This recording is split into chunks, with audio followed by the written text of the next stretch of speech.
Happy Tuesday, team. Here I am, post ride. Got some carbs, got some coffee, about to start working, but I wanted to make this quick video. So I woke up today. I actually woke up quite early today, unintentionally, but I was awake, I stayed awake. Anyways, I am hoping to document the training, the life, everything that kind of goes with training for a half Ironman.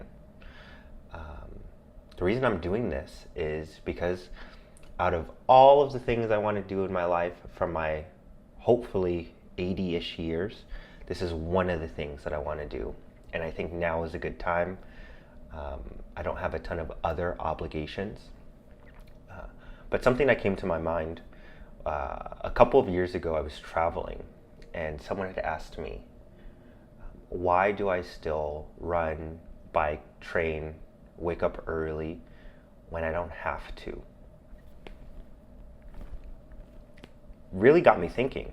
You're right, why do I? I don't have to do this. The thing is, nobody has to do anything, right? Like, some people's hobby is quilting. Some people love painting. Some people like photography. This is what I like. I've tried other things. I enjoy other things. I do really enjoy other things. But the amount of life that the training, the planning, the process, the dopamine that comes along with it, it really adds to my day and into my life. And for that reason, I'm going to continue doing it. I really enjoy it. I think after years, it has become a space for reflection, for meditation, and it's very serene, especially when I can be out in nature and doing it. So mountain biking, trail running, these are things that when I look back on my life, some of my favorite moments, best experiences, favorite memories are doing what I love in places that I like.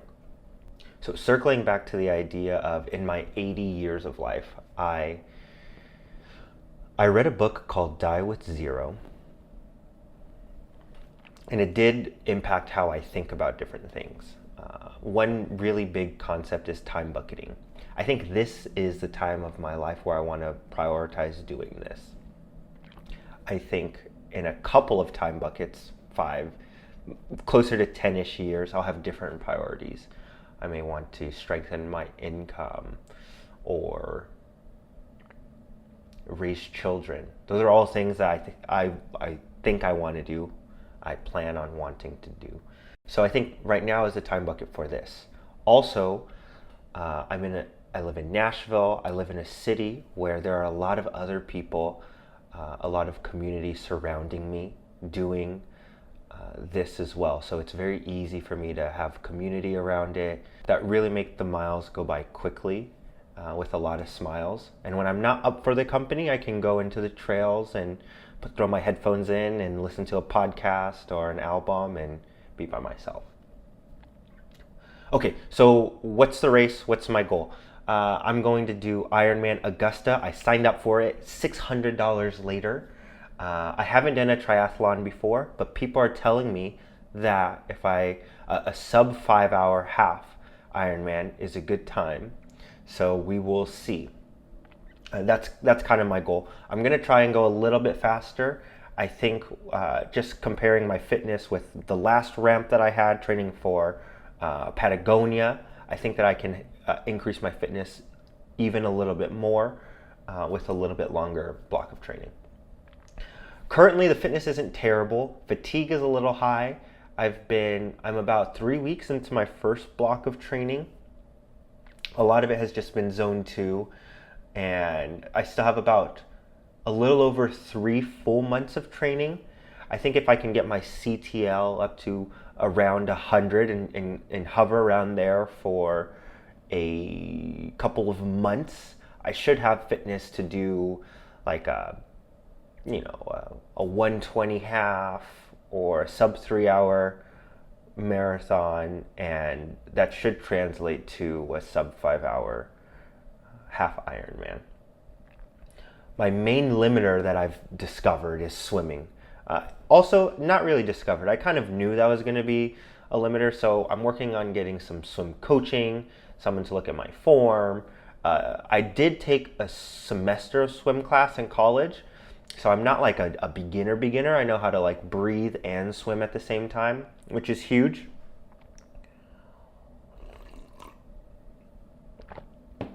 But I'm definitely very slow. So I think after a few months though, after getting some pointers and practicing a little bit more volume, I should be able to not suck.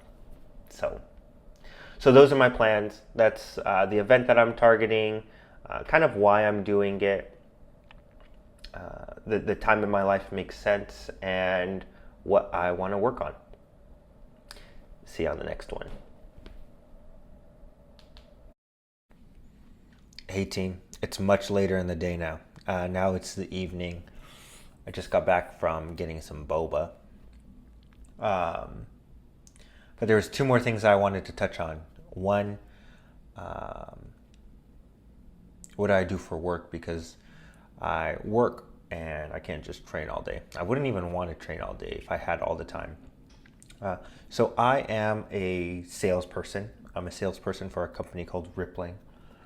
I don't have any Rippling memorabilia near me right now, but I'm an account executive, so I have metrics that I have to have, a quota. We have appointments that we should hold. Yes, but outside of having the quota, it is somewhat flexible. I'm client facing, so I'm able to move meetings around as people need, as I need, and that's why I do have a little bit more flexibility when it comes to scheduling things, scheduling workouts, resting. But typically I'm going to do my workouts before or after work. The second thing that I wanted to talk about was my annual training plan. So I'm making some updates in Training Peaks, and I just wanted to showcase that. So I'm going to do a Loom video and do a screen share and pop that up on the screen now. All right, team. So you're on my monitor up here. My camera's right here. Monitor's up here. So I wanted to go through the annual training plan for in my Training Peaks to hopefully get to the fitness that I want to have for the Half Ironman and likely a sub-3 marathon that I'm also going to want to do. So let me share my screen. The screen share.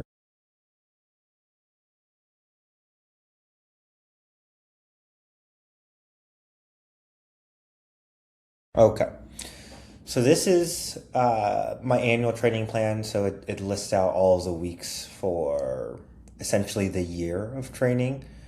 I originally was thinking of doing Ironman North Carolina, but my friends are doing Half Ironman over here.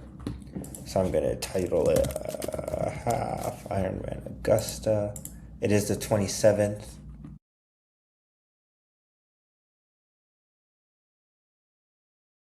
I'm going to put it as B priority so I can target a few other events in that vicinity. Okay, so it should be there. It'd be great if it's showcased on here, but I don't think it will. Let me see.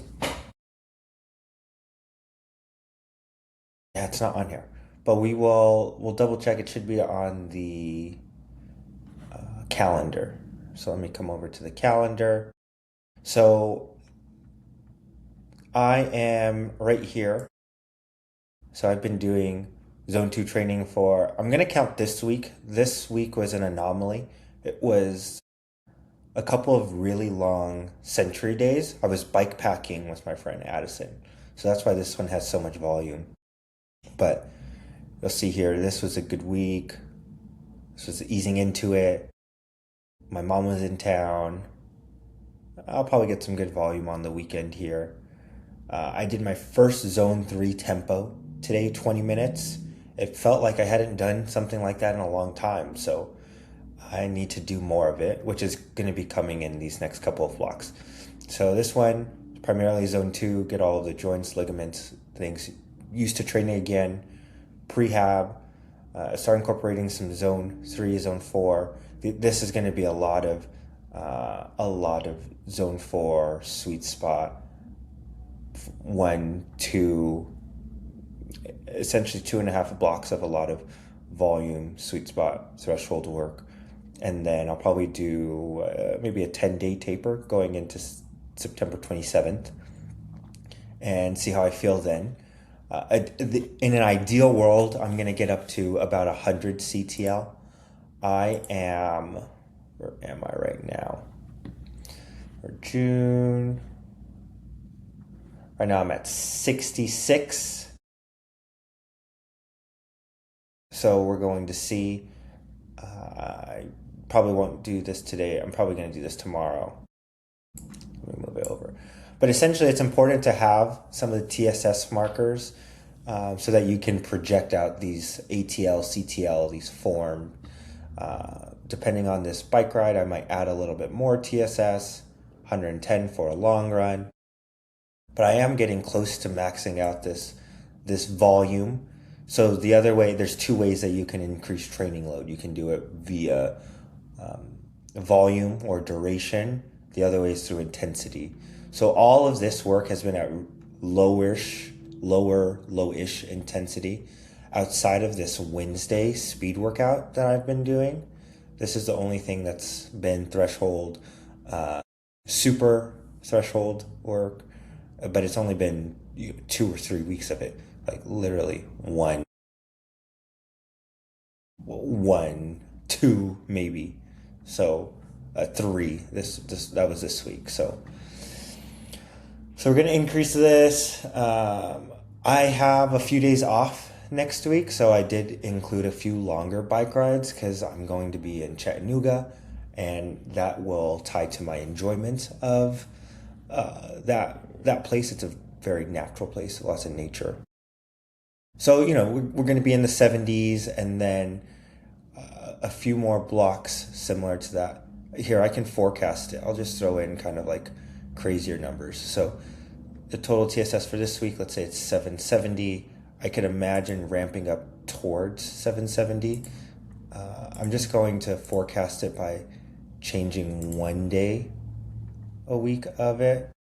Let me do this.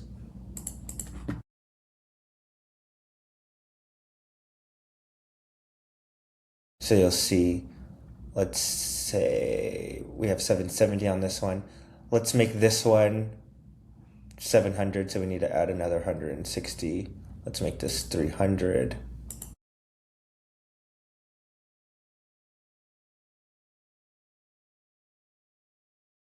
Let's make this 350.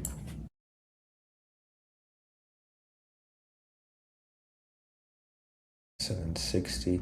Yeah, see, so we're trending up there. I imagine I can't keep just doing like ginormous TSS increases like that, but yeah, see, it's getting 800 is kind of a lot, but let's see what another week or 2 of that looks like. Eventually this will taper off. Yeah, see, 94, 98, and then very close to paste. See, 100 CTL.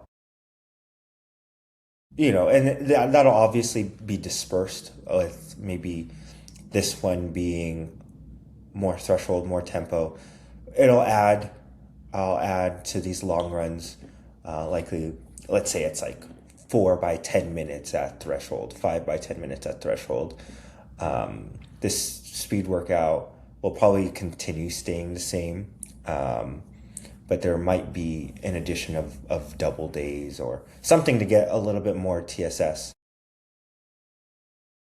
The immediate thing probably being just getting more volume on these days and maybe more intensity on one of these days, right? So So that's kind of the projection of what it's going to look like. We'll put it to practice and see what the fitness looks like.